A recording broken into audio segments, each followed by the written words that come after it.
आप ये ना कहो कि हमारे पास संपत्ति है तो हम सुख भोगेंगे, नहीं भैया। अरे एक अपराध की बात छोड़ो, कोटि विप्र बदला गई जाऊँ, आए शरण तजऊ नहीं ताऊ।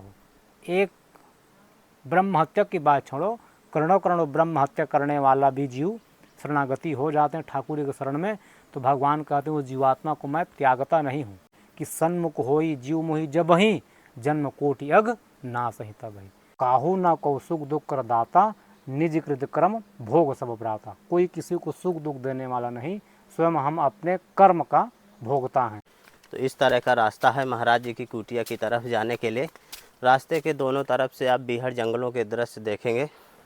जिधर भी आप दृष्टि घुमाएंगे आपको जंगल ही जंगल देखने को मिलेगा।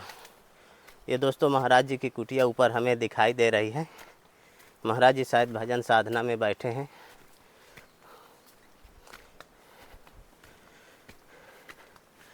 जय जय सीताराम महाराज जी। दोस्तों ये महाराज जी की कुटिया है। कुटिया के सामने देखे महाराज जी तुलसी लगाए हैं और एक छोटा सा चबूतरा है। चारों तरफ से आप बीहड़ जंगलों के दृश्य देखेंगे और नीचे की तरफ मंदाकिनी गंगा जी के दर्शन होंगे। ऊपर से दोस्तों देखे महाराज जी घास फूस और सरपत वगैरह डाले हैं। चारों तरफ से महाराज जी जाली लगा दिए हैं बंदरों से बचने के लिए। यहाँ पर दोस्तों आप महाराज जी के धूने के दर्शन करेंगे। जय जय सीताराम महाराज जी। महाराज जी ठाकुर जी की तरफ तो हजारों रास्ते जाते हैं, सबसे सरल रास्ता भगवत प्राप्ति का क्या होता है? सबसे सरल ये है कि हमारा सनातन धर्म में 4 मार्ग बताए हैं जी। नाम रूप लीला और धाम। रामस्य नाम रूपम च लीला धाम परात् परम, एतत् चतुष्टयम नित्यम सच्चिदानंद विग्रहम, जिसको वेद में त्रिकांड कहा गया है। कर्म कांड, ज्ञान कांड, उपासना कांड। तो ये 3 कांड जो है व्यक्ति के लिए इस कलयुग में भगवत प्राप्ति जो है बहुत कठिन है जी। ज्ञान मार्ग पे आप चलोगे तो ज्ञान मार्ग बहुत कठिनाई है जी। क्योंकि ज्ञान पंथ कृपाण के धारा, ज्ञान का जो मार्ग है कृपाण का धार है वो। कृपाण माने 2 धारी तलवार। 2 धारी तलवार को आप खड़ा कर दीजिए, जिधर से गिरोगे तो कटना तो हम ही को है भैया जी। इधर से गिरो ज्ञान मार्ग में तो लोक नष्ट होगा, और ऊपर चढ़ करके गिरोगे तो परलोक नष्ट होगा। तो ज्ञान के मार्ग में इस कलयुग में भगवत प्राप्ति बहुत कठिन है। भगवत प्राप्ति होती ज्ञान मार्ग में भी। ज्ञान मार्ग है क्या? ज्ञान मान जहाँ एक और नाही, देख ब्रह्म समान सब माही। ज्ञान का लक्षण है सब माही ब्रह्म में देखना, जिसको तुलसीदास जी एक ही शब्द में प्रस्तुत कर दिए, सिया राम मैं सब जग जानी, करहो प्रणाम जोरी जुग पानी। सब में भगवत तत्व देखना, ब्रह्म तत्व देखना ही ज्ञान है।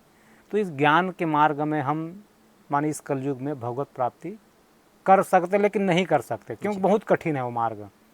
नहीं ज्ञानेन सदृशम पवित्र मयि न विद्यते। तो इस मार्ग में हम भगवत प्राप्ति सरलता से नहीं कर सकते। अब हम पहुंच गए कर्मकांड में।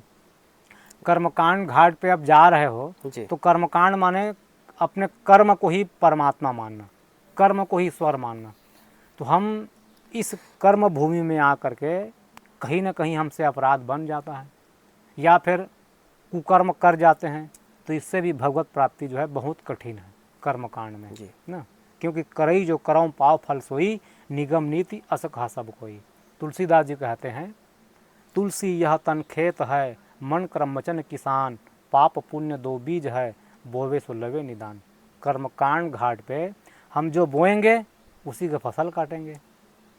तो ऐसा नहीं है कि कलयुग में हम केवल और केवल सत्कर्म करेंगे कहीं ना कहीं कुकर्म भी हो जाते हैं ना। तो कर्मकांड घाट पे भी हम भगवत प्राप्ति सरलता से इस कलयुग में नहीं कर सकते। अब आ गया उपासना कांड। उपासना कांड क्या? उपधन आसन।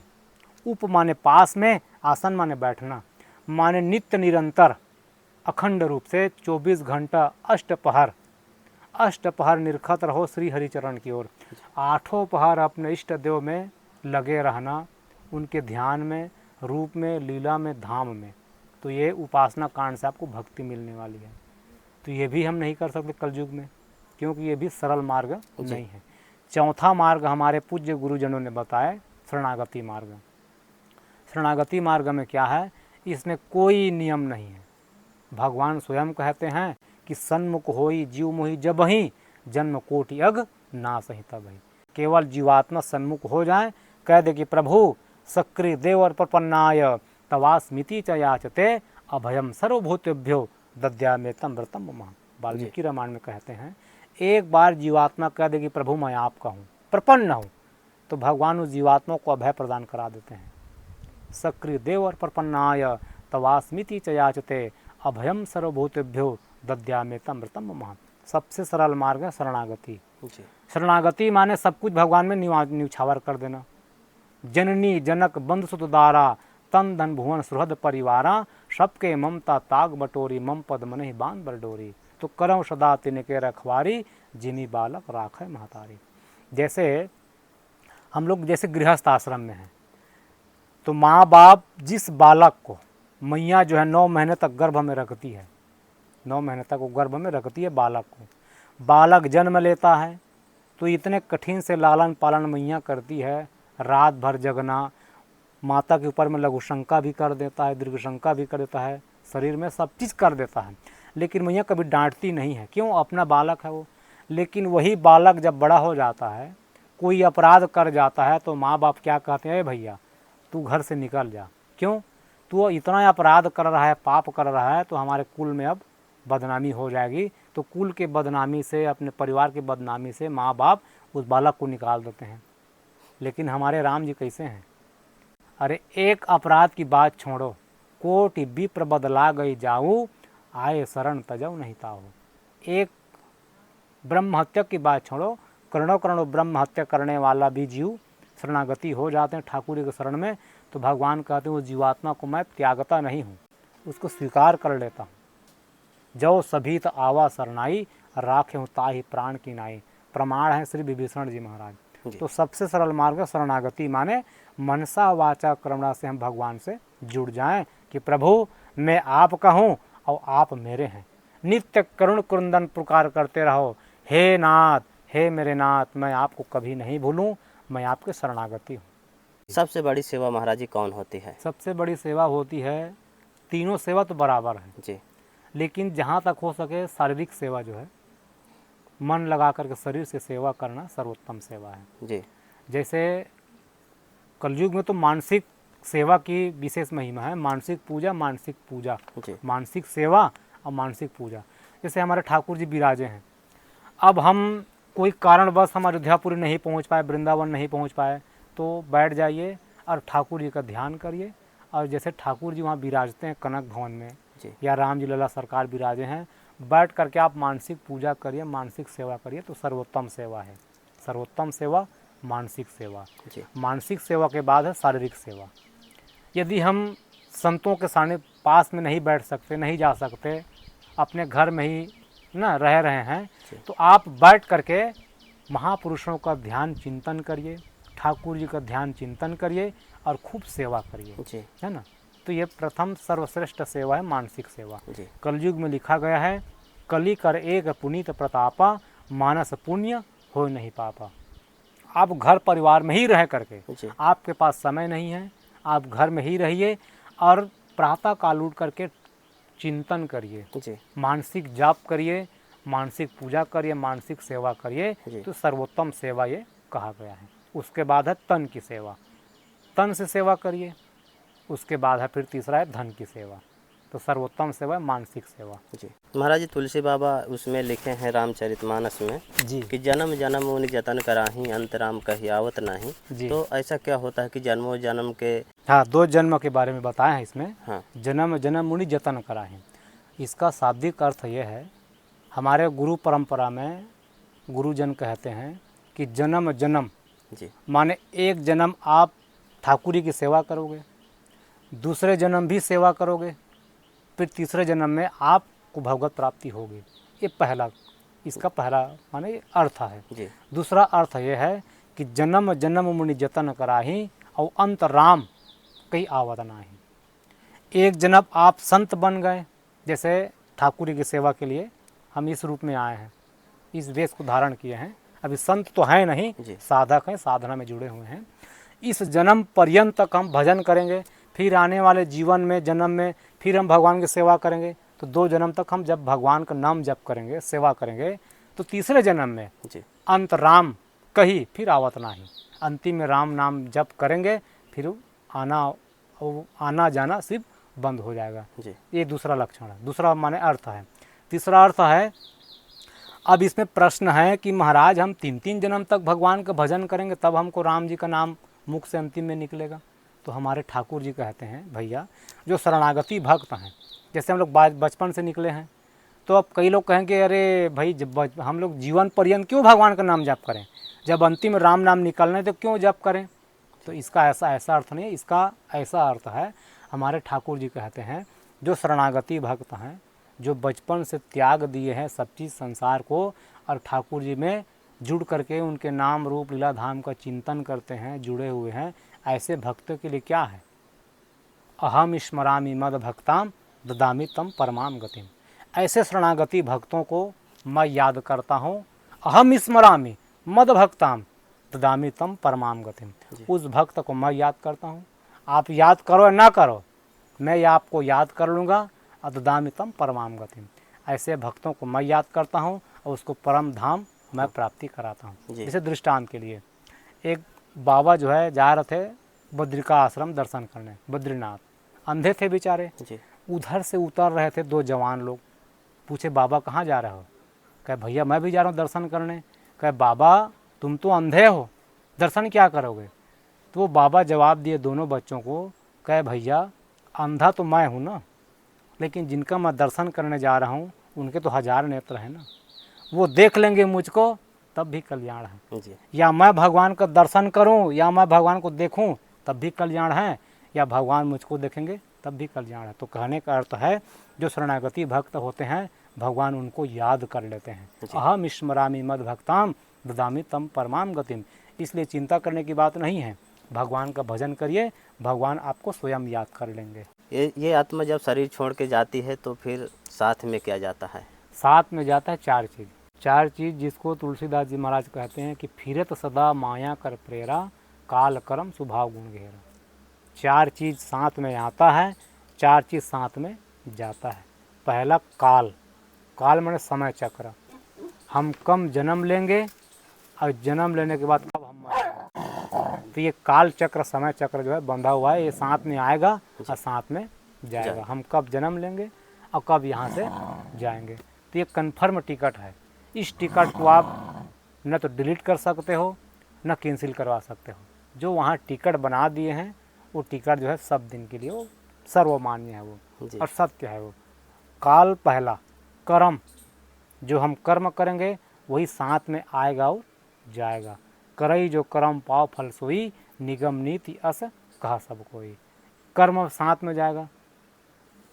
फिर काल कर्म स्वभाव, जो हमारा आपका जो स्वभाव बन गया है, ये स्वभाव भी आना जाना लगा हुआ है, स्वभाव भी मिटने वाली नहीं। इसलिए कहते हैं कि भैया स्वभाव को बदलो। आप देखे होंगे कहीं कहीं जो कुत्ते की योनि से मनुष्य योनि में आता है तो क्रियाकलाप कुत्तों जैसा होता है उसका। कोई गधे योनि से आते हैं तो क्रियाकलाप गधे जैसा होता है। कोई बैल के योनि से आता है तो बैल जैसा स्वभाव होता है। तो स्वभाव जो है मिटने वाली नहीं है, ख़त्म होने वाली नहीं, ये भी साथ में आता है। काल कर्म स्वभाव और गुण, जो आप में गुण है, ये 3 गुण है, सतोगुण, रजोगुण और तमोगुण। तो तीनों प्रकार के गुण जो है हर जीवात्मा जो है त्रिगुण से बंधा हुआ है। तो जो हमारे आप में जो गुण है वो आना जाना साथ में लगा रहेगा। अच्छा, धन दौलत की बात रही तो आज तक ना कोई एक तिनका ले गया है ना कोई एक तिनका यहाँ पर लाया है। हमारी आपकी बात छोड़ दीजिए, 1000 भुजा वाले, सहस्त्र बाहु, 10 दशानन रावण, बिना पत्रिका में तुलसीदास जी कहते हैं सहस बाहु 10 बदन आदि निप बचे न काल बलीते हम करी धन धाम संवारे अंत चले उठे रीते मन पछते हैं अवसर बीते। खाली हाथ आए थे खाली हाथ चले गए। ये धन संपत्ति के मामला में ना, धन जो है ना तो आप 1 कौड़ी ले जा सकते हो ना 1 कौड़ी ला सकते हो। साथ में जाएगा क्या, साथ में जाएगा तो काल कर्म और स्वभाव, ये जो है आना जाना लगा हुआ है। इसीलिए कहते हैं कर्म को सुधार लो। कर्म सुधार लिए यही आना जाना लगा रहेगा, क्योंकि आपका जो कर्म है इसी कर्म के द्वारा विधाता प्रारब्ध की रचना करेंगे। और कर्म होते 3 प्रकार के, पहला क्रियमाण कर्म, दूसरा संचित कर्म और तीसरे में प्रारब्ध। जो हम आज कर रहे हैं ना, आने वाले समय में इसका भोग भोगेंगे। और अभी जो हम सुख दुख की प्राप्ति हमको जो हो रही है वो प्रारब्ध है, कर्म है। क्रियमाण कर्म माने अभी जो क्रिया कर रहे हैं, क्या कर रहे हैं, सत्संग सुन रहे हैं अभी। जी जी तो यही सत्संग जो क्रिया कर्म है जी यही जाके संचित होगा। जी उसी संचित कर्म को विधाता जो है प्रारब्ध के रूप में हम आपको प्राप्ति हो कराएंगे। तो ये कर्म का आना जाना लगा हुआ है, इसलिए कहते हैं कर्म को सुधारो। तो सब सुधर गया, जी आएगा जाएगा काल, कर्म और स्वभाव गुण, ये चार चीज़ आपके साथ में आएगा और चार चीज़ साथ में जाएगा। बाकी ये धन संपत्ति, ये सुत बनितादिक जान स्वार्थ रतना करुणे है सभी थे, अंतहु तो ही तजेंगे पामर तू न तजे भी थे, मन पसते हैं अवसर भी थे। बेटा बेटी, नाता नाती, धन दौलत, पद प्रतिष्ठा, ये केवल यही के लिए है। न हम तो उसको ले जा सकते हैं न उसको ला सकते हैं, वो केवल यही के लिए है।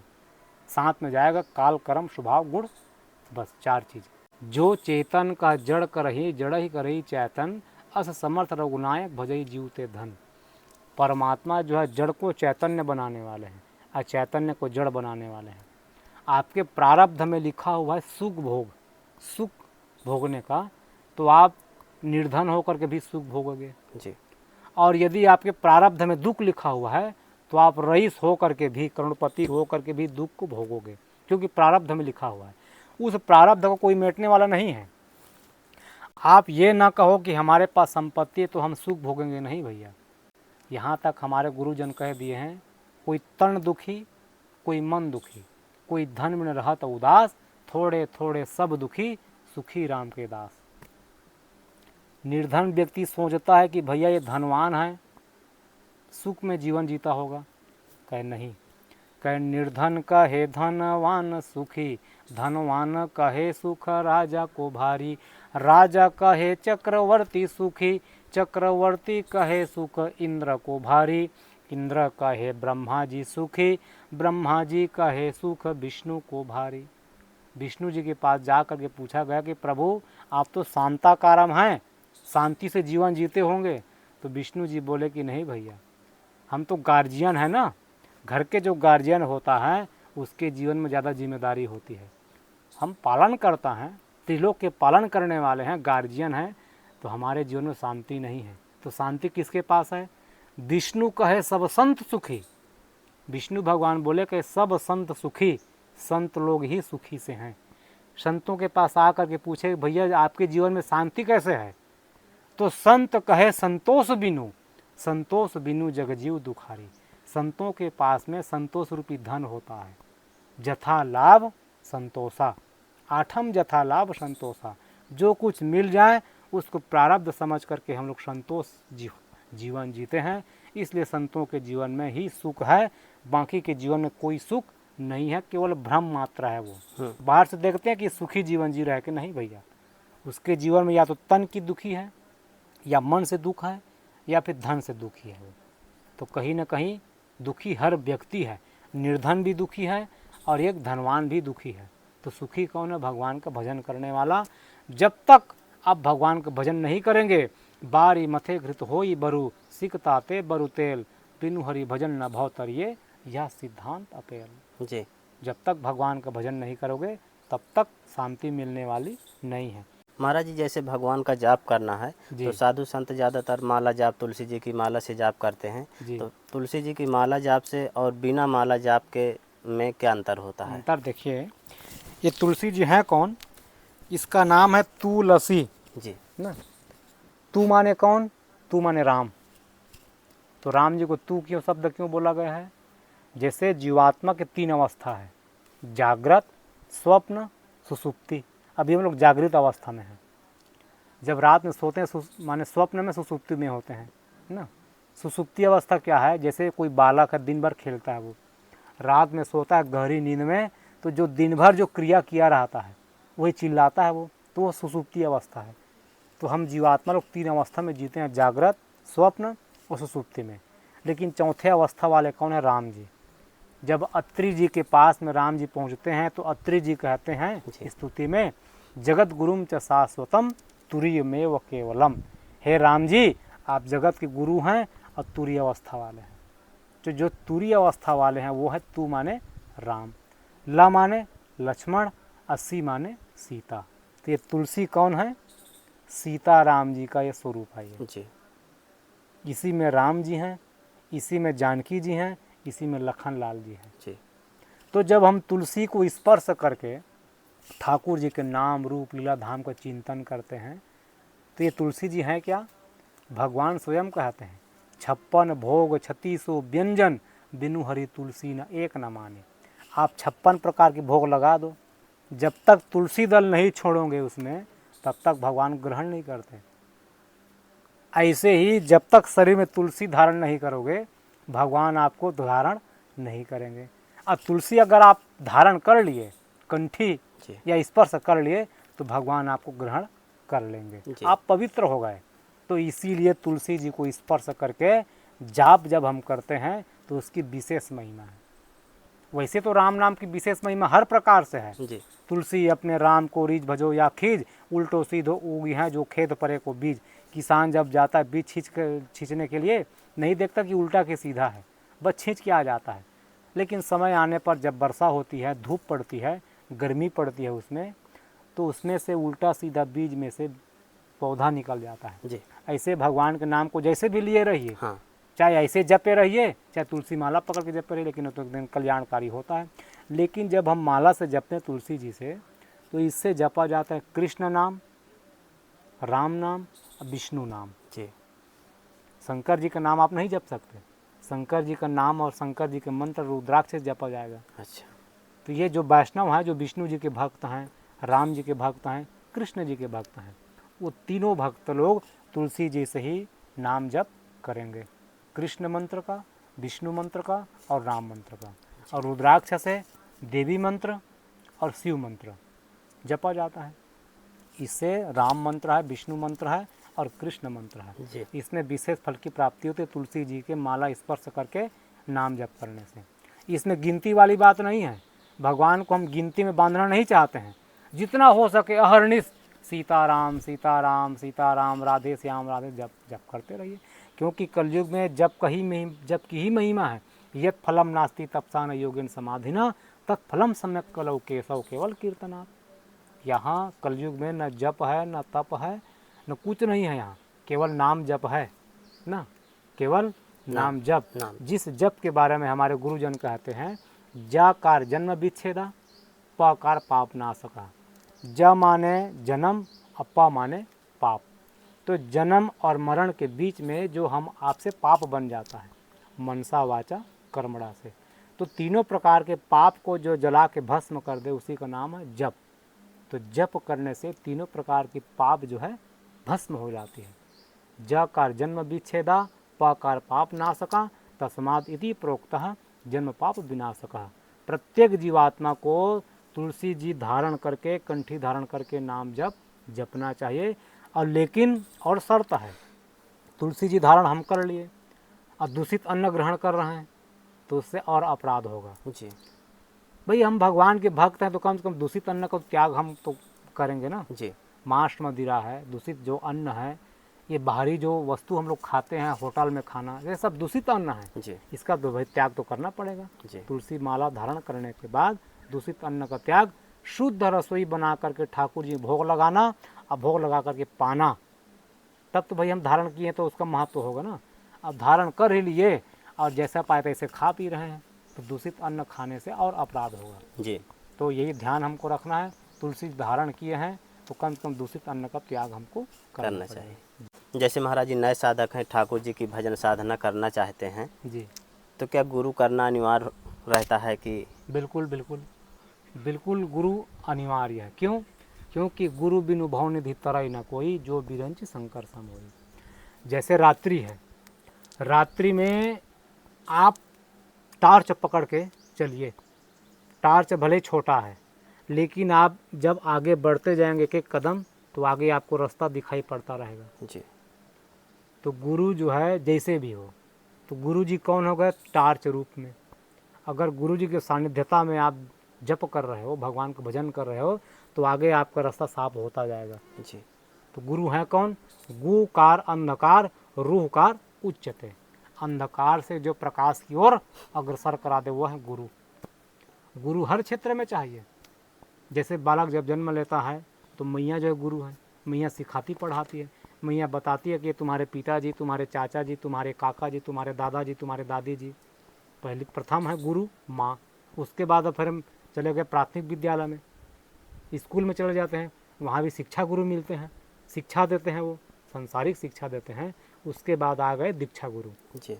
तो दीक्षा गुरु कौन है? जो सही दिशा आपको दिखाए। सही दिशा क्या है? असतो माँ सदगमय, तमसो माँ ज्योतिर्गमय, मृत्योर्मा अमृतम गमय। असतो माँ सदगमय, असत्य से सत्य की ओर चलना। असत्य क्या है? संसार ही असत्य है और सत्य केवल परमात्मा है। हमारे गुरुजन कहते हैं कि ब्रह्म सत्यम जगत मिथ्या, ब्रह्म ही सत्य है, संसार क्या है? झूठा है। सपने होई भिखारिनी परंक नागवती होई, जागे लाभ नहानि कछो तिमी प्रपंच जिमि जोई। संसार झूठा है, सत्य केवल परमात्मा है। तो जो परमात्मा की ओर आपको अग्रसर करा दे। असतो माँ सदगमय, तमसो माँ ज्योतिर्गमय। तम माने अंधकार, अंधकार क्या है? पाप ही अंधकार है।